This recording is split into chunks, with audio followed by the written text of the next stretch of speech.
E aí, pessoal, tudo bem? Como é que vocês estão? Tô passando aqui hoje, primeiro para desejar uma semana maravilhosa para vocês, né? Hoje é segunda-feira, começando mais uma semana. Não sei como é que foi seu final de semana. Meu final de semana foi um pouco conturbado, passando mal, enfim. Mas, independente disso, eu tenho certeza que a minha semana vai ser maravilhosa e eu quero também te desafiar a ter essa convicção para a sua vida, né? Hoje, o que eu quero falar com vocês é sobre uma observação, não na vida de uma pessoa específica, mas uma observação que me acompanha ao longo dos últimos anos, né? Talvez eu diria até ao longo da última década. Já falei pra vocês aqui que eu me converti assim de verdade quando eu tinha 16 anos, 16 para 17 anos. E então, desde esse episódio já se vão aí 16 para quase 17 anos, né? Daqui a pouquinho eu faço 33 anos. E todos esses anos, que desde a minha conversão, todos esses anos foram muito, muito ativos, né? Na igreja, a maior parte deles até trabalhando como funcionária da igreja, não só de uma forma voluntária, mas também trabalhando como hoje, né? Hoje eu sou funcionária da igreja também. Comecei sendo funcionária da igreja em 2012, sendo secretária da igreja, cuidando do calendário da igreja, organizando eventos, retiros, enfim, fazendo um pouco de tudo. E tive alguns intervalos, né, que eu saí desse trabalho para poder fazer estágio, finalizar a faculdade, fazer seminário, mas rapidinho sempre voltava. E aí fui tendo novas funções, né, enfim. Por que eu tô te dando esse pano de fundo? Porque o que eu vou falar hoje é fruto dessa observação a partir desse ponto de vista. Então, eu quero que você considere isso, que esse é o meu ponto de vista. Talvez você tenha outro ponto de vista. E o seu ponto de vista vai ter a ver com a sua história, com o seu posicionamento na sua vida hoje, né? Mas eu tô te explicando qual que é o meu ponto de vista. E o que eu quero falar hoje é o que eu vi acontecer na vida de pessoas que fizeram algo que eu vou explicar agora. O que eu vi acontecer na vida das pessoas que, por algum motivo, chegaram a uma fase da vida delas e decidiram que elas iam parar de dedicar a sua vida para outros e por outros, iam começar a focar um pouco mais na vida delas. Então, a primeira vez que eu observei isso acontecendo, essa dinâmica acontecendo com pessoas à minha volta, foi logo lá no início, né? Eu ainda era adolescente, tinha um montão de amigos adolescentes e nós entramos na fase em que a galera começou a estudar pro vestibular, né? E aí, enfim. E eu lembro que tinha uma pessoa específica do meu grupo de convívio na igreja, que era uma pessoa muito dedicada aos estudos, muito inteligente, enfim.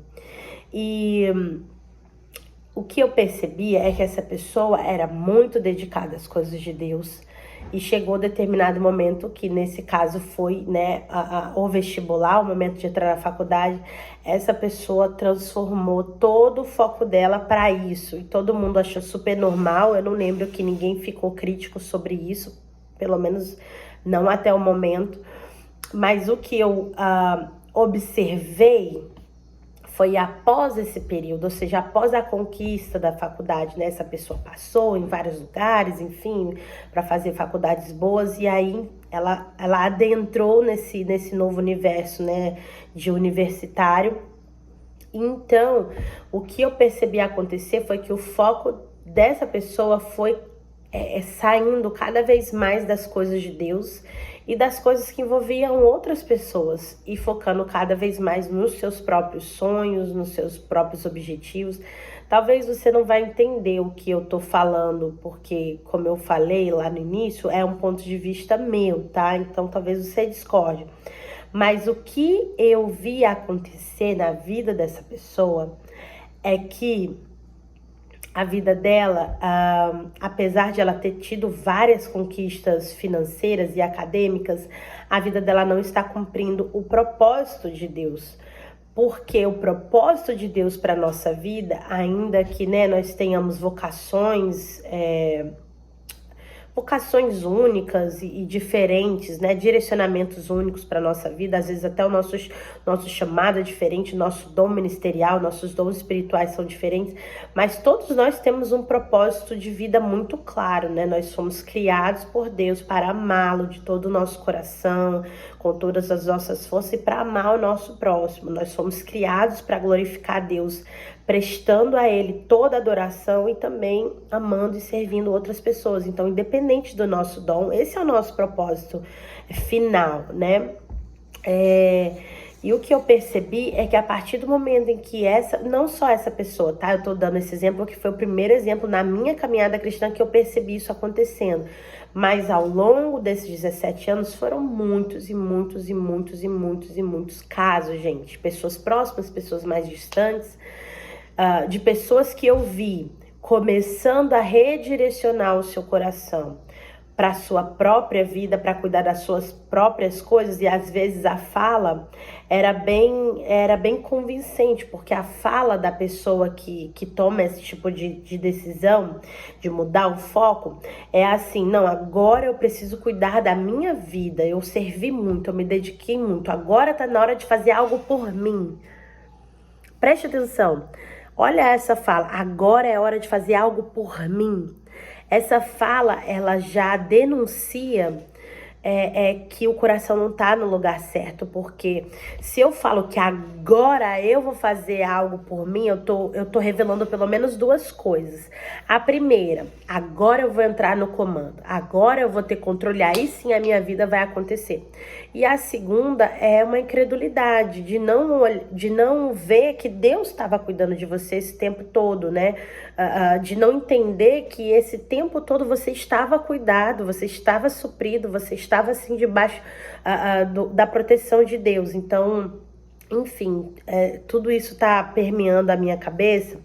E aí, por que eu tô falando isso? Não é para trazer coisas sobre os outros, é para trazer coisas sobre mim e para voltar essa reflexão pra gente, que eu acho que é o real sentido de tá fazendo esse vídeo aqui, né? Eu me sinto tentada às vezes a ter esse posicionamento. Eu acredito que pelo fato de eu estar, né, todos esses anos muito imersa, muito intensa, quase todos esses anos muito imersa e muito intensa nas coisas de Deus. E quando eu falo coisas de Deus, eu não falo só coisas espirituais, eu falo coisas também que envolvem a vida da igreja. E às vezes até mais envolvendo a vida da igreja do que as coisas espirituais, né? Abrindo um parênteses aqui. E a gente pode falar outro dia sobre isso, né? Nem tudo que a gente faz na igreja é algo que de repente tá sendo espiritual ou agradando a Deus. Mas enfim, isso é outro papo. Então, eu sou ser humano, né? E eu me sinto, sim, às vezes tentada... Perdão. Eu me sinto, às vezes, tentada a olhar pra minha vida e falar assim: pelo amor de Deus, até agora eu só tô fazendo as coisas pelos outros. Eu já falei isso, gente. Eu já falei isso. Agora eu vou fazer algo por mim. Não, agora eu vou focar na minha família. Agora eu vou dar mais atenção para as coisas da minha família. Ou da minha própria vida. E sabe o que eu percebo que acontece? Toda vez que eu cedo a essa tentação, as coisas dão errado. As coisas começam a desmoronar na minha vida. Quanto mais controle eu puxo e tento me afastar de servir pessoas, me afastar de servir a Deus, mais a minha vida dá errado. E é exatamente isso que eu percebo na vida de várias e várias pessoas que eu observei ao longo desses anos.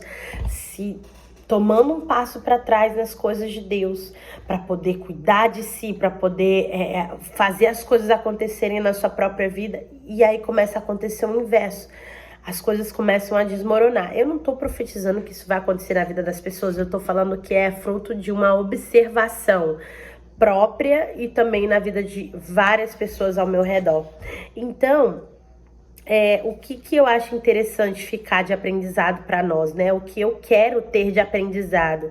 Entender que toda vez que eu perceber que essa lâmpadazinha tá acendendo, essa tentação ou essa distração tá começando na minha vida, porque às vezes não vem como uma tentação, esse diabo te tentando, mas vem como uma distração. O seu coração vai se afastando, daqui a pouco você só quer viver só para você e para sua família. Você não quer viver para os outros, não quer viver para Deus, né? Você prefere passar o domingo em casa, fazer uma coisa com a sua família, do que ir à igreja, servir as pessoas. Você prefere colocar seu fone de ouvido no ônibus e ir na boa, do que puxar assunto com a pessoa do lado e apresentar de repente o plano da salvação para aquela pessoa. Então são coisas sutis, mas elas acontecem dia após dia. Então, o que eu acho interessante compartilhar com vocês também é o que eu creio que é o correto fazer quando nós observamos isso. E eu creio que todas as vezes que a gente começa a sentir que o nosso coração está sendo levado por essa distração ou por essa tentação, nós precisamos puxar essa corda de volta do nosso coração e falar assim: epa, não, eu não nasci para isso, eu não nasci só para minha vida, eu não nasci só para minha família, eu não nasci só para minha filha, eu não nasci só para meu marido, eu não nasci só para o meu emprego, eu não nasci só pro o meu, não, eu nasci para Deus, eu fui criada por Deus, dele, por ele, para ele são todas as coisas. Eu sou uma dessas coisas, eu sou dele, eu estou aqui por ele e eu sou para ele. Então, se a minha vida não traduz essa verdade, eu tô indo na direção errada. Então eu puxo de volta a corda do meu coração, a corda da minha vida, puxo essas rédeas de novo e começo a me render ao Senhor. Eu falo: Senhor, em nome de Jesus, por favor, faça da minha vida o que o Senhor deseja. Senhor, em nome de Jesus, não permita que eu me distraia. Senhor, eu tô te amando pouco, me ajuda a te amar mais. Gente, essa é uma oração que eu faço muitas vezes. Senhor, eu não tô sentindo que eu tô te amando, as minhas ações não estão traduzindo que eu tô te amando o suficiente. Me ajuda a te amar mais, me ajuda a crer mais. E isso eu creio que faz parte do processo de rendição, nosso processo de santificação, né? A gente confessar as nossas vulnerabilidades pro Senhor e falar: Senhor, eu não tô te amando. E eu passo por isso, sabe, gente? Dia que eu vejo assim uma pessoa contando um problema e outras pessoas em volta super compadecidas, eu tô tipo assim, eu só quero ir pra casa, eu não quero ouvir problema de ninguém, eu não quero ajudar ninguém, eu só quero ir pra minha casa, esquentar o meu lanche, assistir minha televisão ou botar uma música pra ouvir e ficar em casa com a minha filha e o meu filho. Eu muitas vezes penso isso. E eu quero viver pra mim, pra minha vida só, porque eu sou ser humano. Entendeu? Mas eu preciso puxar a corda do meu coração quando, né, eu me sinto tentada, não é o tempo todo, mas quando eu me sentir tentada, quando eu me sentir distraída, eu preciso puxar isso de volta e me lembrar: eu vivo para a glória de Deus. Não faz nenhum sentido eu viver se fosse só para eu nascer, crescer, estudar, casar, ter filho e me aposentar. É muito miserável, gente, viver só para isso. Para pensar, é muito miserável ter um propósito de vida de 60, 70, 80, 90, seja lá quantos anos forem, mas contadinhos, e viver só para isso, como se eu fosse uma planta, né? Como se eu tivesse um ciclo de vida, uma fotossíntese, não sei como se fala, é um ciclo de vida de uma planta que ela nasce, ela é regada, ela dá fruto, aí então ela morre, acabou. Não é assim a nossa vida. A nossa vida nos permite viver tudo isso, né? A maioria de nós nos permite casar, nos permite ter um emprego, nos permite ter um filho, nos permite se aposentar, mas não é para isso, não é por isso que a gente nasceu. Eu não nasci para casar, eu não nasci para ser mãe, entende? Desculpa, eu tô falando até um pouco energética, porque isso é uma coisa que é muito forte no meu coração. Eu não nasci para isso. Sabe, uma vez eu lembro que o meu pastor, ele me ligou e perguntou como eu tava nesse meu processo retornando a trabalhar depois dessa fase toda de ter a minha filha. Algum dia eu conto o testemunho aqui para ficar salvo no YouTube também. É um período em que eu tive a minha neném e passei aí um pouco mais de um ano em depressão pós-parto, tentando me reconectar de novo com tudo. E uma das minhas grandes crises eram essa. Eu não gostava mais de me relacionar com pessoas, nem queria servir pessoas e queria simplesmente entrar nesse casulo. E aí, quando eu comecei de novo a tomar fôlego, uma vez eu lembro que ele me ligou e a gente estava conversando sobre isso, como eu estava, né, nesse retorno ao trabalho, como eu estava me sentindo, se eu estava bem, se eu estava me sentindo preparada e tal. E eu lembro que eu falei assim para ele, eu falei, pastor, eu entendo as pessoas que falam assim, ai, eu nasci para ser mãe. Eu entendo e eu não quero ofender se você é uma dessas pessoas, se você já falou isso. Mas eu falando com ele no telefone, eu falei, pastor, eu não nasci para ser mãe. Eu, Hannah, não nasci para ser mãe.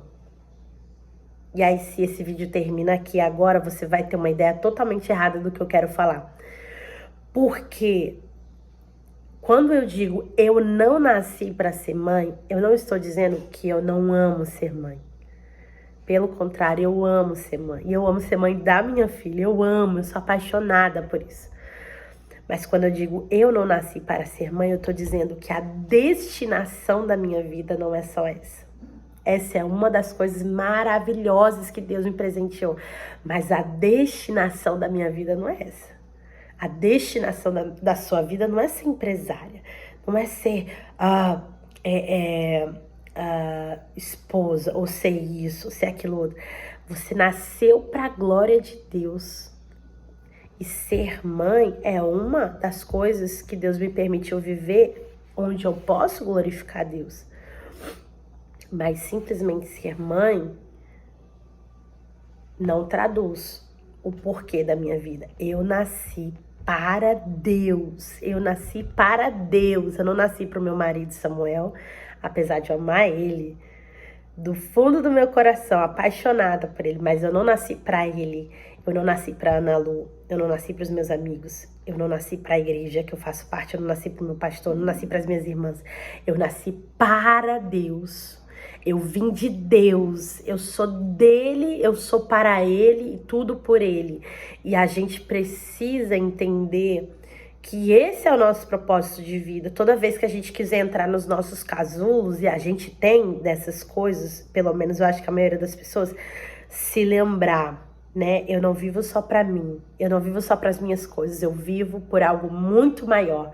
Eu tenho que buscar hoje o que ele quer que eu viva, hoje com quem ele quer que eu fale, hoje o que ele quer que eu transmita, né? Porque é dele, por ele e para ele. A minha vida e a sua vida é dele, por ele, para ele, tá? Espero que Deus abençoe. Eu espero não, eu creio que Deus já tenha abençoado sua vida. Eu espero que você absorva essa mensagem, reflita sobre ela e permita que o Senhor faça gerar coisas no seu coração a partir disso, tá bom?